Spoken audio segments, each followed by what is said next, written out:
नमस्कार मंडळी, मी भैरव गुसारे वारसा टीव्ही मध्ये आपले स्वागत करतो। आता आपण आलो आहोत उत्तर सोलापूर तालुक्यातील उळे कासेगाव येथील महादेव मंदिरामध्ये। हे मंदिर आहे महादेवाचं आणि हे हेमाडपंथी मंदिर आहे। तर आजच्या एपिसोड मध्ये आपण याच मंदिराबद्दल जाणून घेऊयात। चला तर पाहूयात हे मंदिर।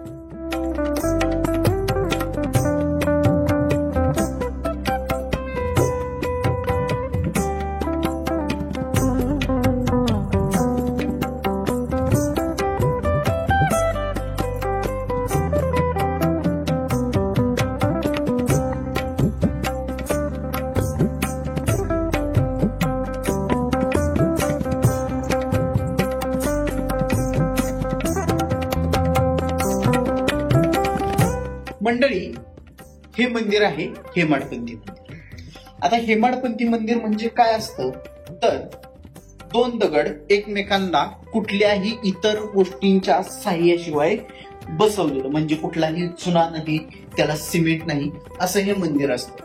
हेमाडपंथी मंदिर ही बऱ्याचदा यादवकालीन मंदिर असतात। हेही मंदिर अगदी त्याच प्रकारचं आहे। या मंदिराची रचना आहे मुखमंडप, सभामंडप, अंतराळ आणि गर्भगृह।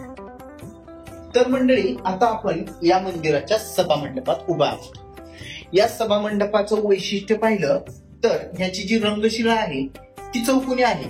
हे इतर मंडपातही असते, परंतु याचं वितान जर आपण पाहिलं तर हे वितान करोटक प्रकारचं वितान आहे, म्हणजे पूर्ण आतून गोल आणि चढत्या क्रमाने गोल असणारं हे वितान आहे।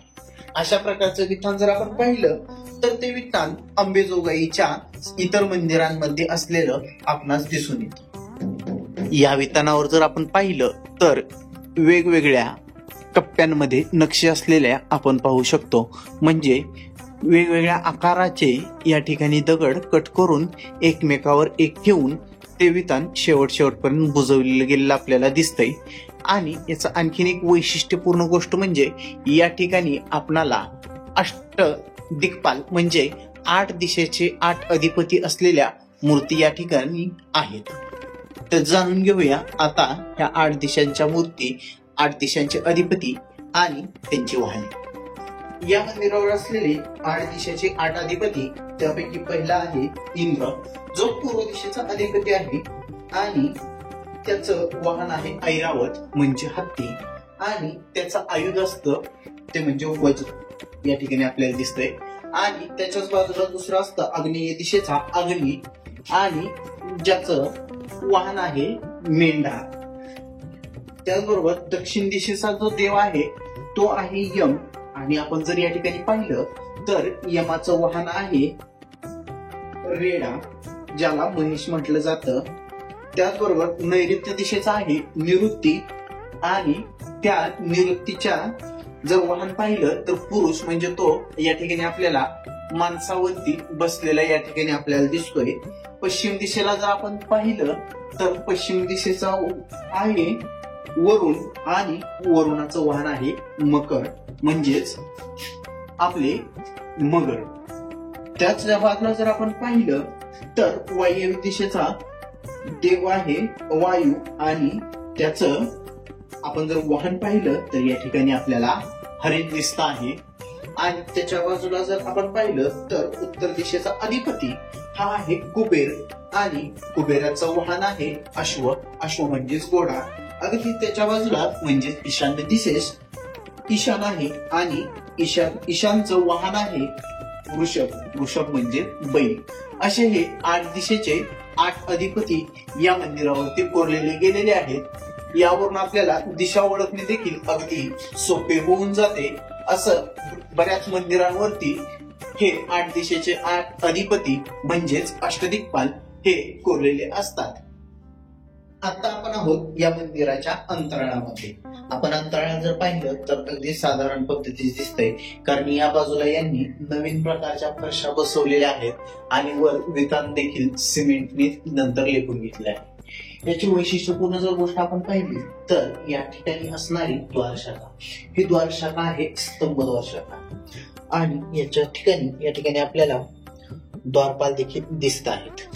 आणि याच्या जर आपण लाटबिंबावर पाहिलं तर या ठिकाणी आपल्याला गणेश दिसतोय, म्हणजे हे मंदिर महादेवाचं आहे हे मात्र नक्की. आणि जर आतमध्ये आपण पाहिलं तर आपल्याला शिवलिंग दिसत आहे, परंतु आपण जर नीट पाहिलं तर या ठिकाणी शिवलिंगाची जागा ही नंतर बदलण्यात आलेली असावी हे या ठिकाणी दिसतंय. कारण आपण जर या ठिकाणी प्रणाल पाहिली पाणी जाण्यासाठी तर ती मंदिराच्या अगदी मधोमध आहे, परंतु त्याच्या अगदी बरोबरीनं हे शिवलिंगाचं पडणारं पाणी नाही. यामुळं आपल्याला हे जाणवतं की या मंदिराची या ठिकाणी मंदिराच्या जे शिवलिंग आहे त्या शिवलिंगाची जागा बदलली गेलेली असावी हे आपण कन्फर्म करू शकत नाही, परंतु प्रथमदर्शनी पाहिल्यानंतर आपल्याला तसं जाणवतं. आपण जर माझ्या दोन्ही हातावर पाहिलं तर दोन वेगवेगळे स्तंभ आहेत आणि हे स्तंभ हे इतर स्तंभासारखे नाही तर थोडे वेगळे आहेत. हे स्तंभ मध्ये का आले असतील तर त्याचं कारण जर आपल्याला जाणून घ्यायचं असेल तर आपल्याला वर पाहावं लागेल.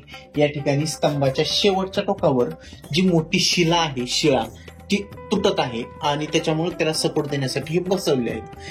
म्हणजे हे मंदिर कुठून तरी ढासळत आहे, ते थांबलं पाहिजे.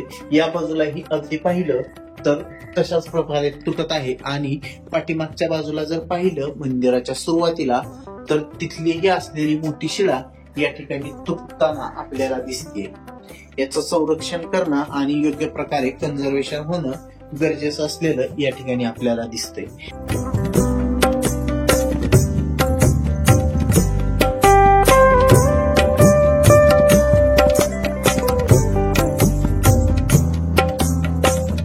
आता आपण या मंदिराच्या बाहेरच्या बाजूला आहोत.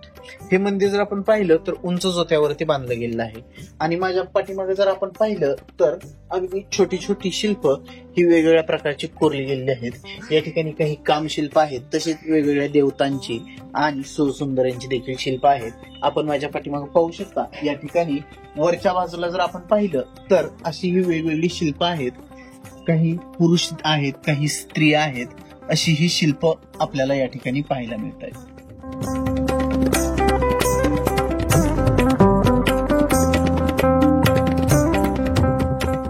मंडळी, या ठिकाणी मंदिराच्या समोरील बाजू जर आपण या ठिकाणी छोटं शिल्प पाहिलं तर अगदी वितभर मोठं आहे आणि ते शिल्प आहे विष्णूचं.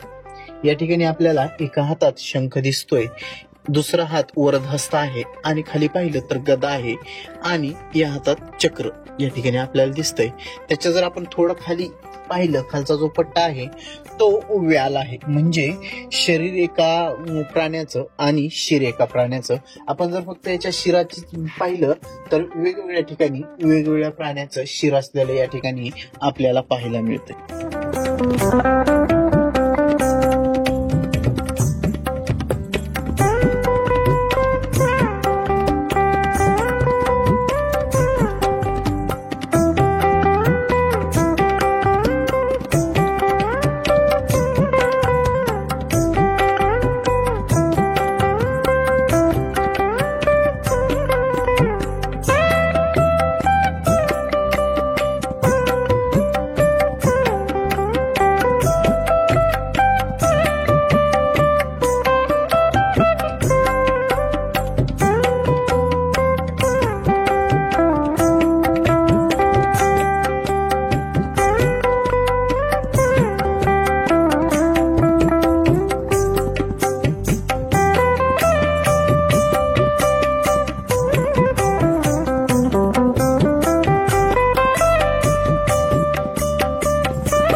या मंदिर परिसरात असे दगडाचे बरेचसे घडीव प्रकार या इतरत्र पडले आहेत.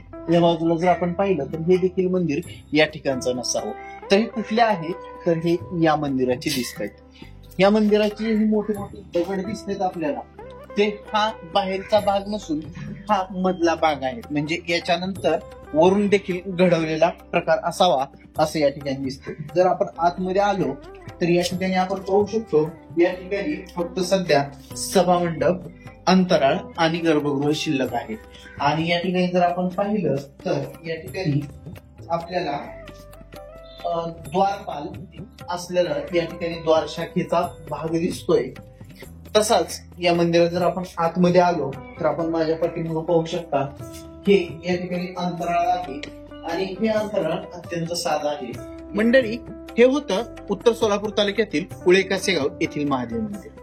आपल्याला हे मंदिर कसं वाटलं हे सांगा.